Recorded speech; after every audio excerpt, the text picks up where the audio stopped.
spirit of multi-party democracy in Parliament. That members of Parliament who want to cross the aisle need to go back and seek the mandate of the electorate.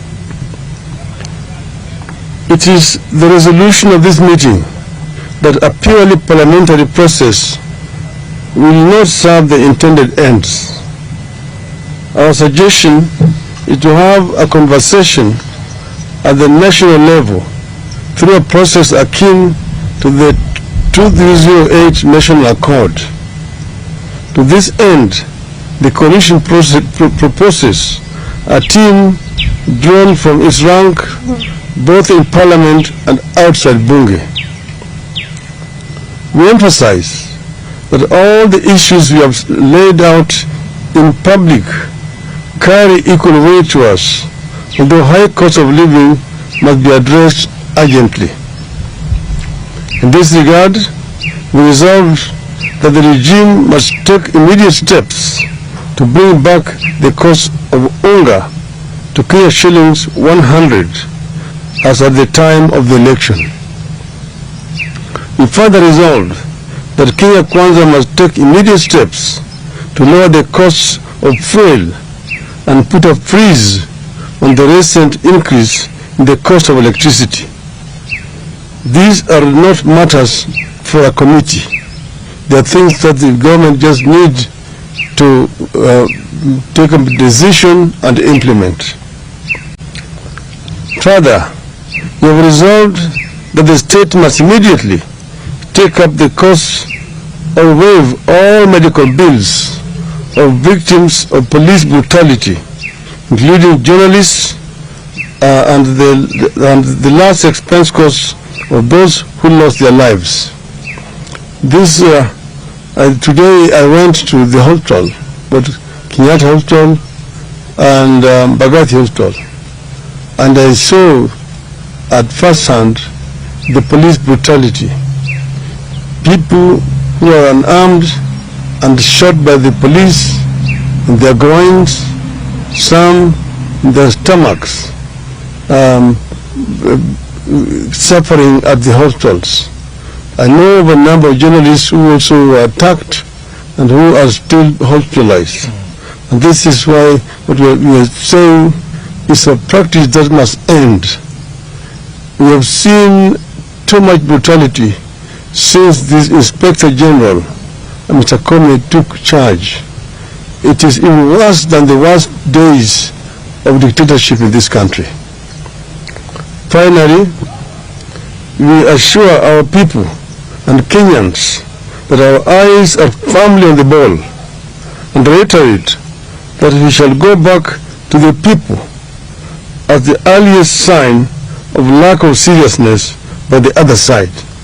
In other words, if the other side is not serious, we will go back to our people and continue. End of statement. Thank you. Thank you. Yes?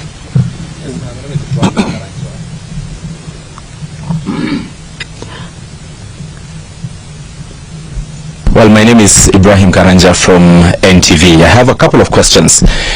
President William Ruto, while making the statement on Sunday, mentioned the issue of IEBC as sort of the main discussion. Right now, you're insisting that all the other issues that were part of the Azimio demands must be addressed. We have also seen the Kenya Kwanza parliamentary leadership talk about this particular process to even state that there will be no handshake, which again, your team has insisted. Perhaps if the president insists on what, or Kenya Kwanza insists on what was on their list, what then happens? Then secondly, we understand that the US Senator for Delaware, Chris Coons, just left the country yesterday. Would you please confirm or deny that the US and President Joe Biden was part of the discussions that may have happened between Azimio and Kenya Kwanza? Thank you.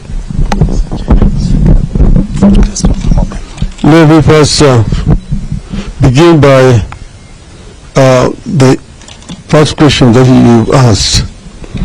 We, of course, talked ourselves. Mr. Ruto made his statement. But I just want to say that that was not the basis of the understanding between the parties that were negotiating or talking between us.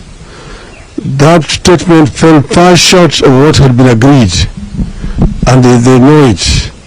And that's why in our own statement, reiterated firmly what is going to be the basis of our engagement with Kenya Kwanza. And what we have reiterated in this statement is not different. We have actually mentioned the same issues that we said we wanted to be addressed. Those are the issues which made us go to the streets. And we mentioned them clearly. One, auditing of the servers so that we can put this matter to rest. We understand that some people are trying to tamper with the servers. They need to know that we are watching them. We know it, and we also know that's why we're talking about a forensic audit by experts, so that the truth can come out finally, and we put that to the end.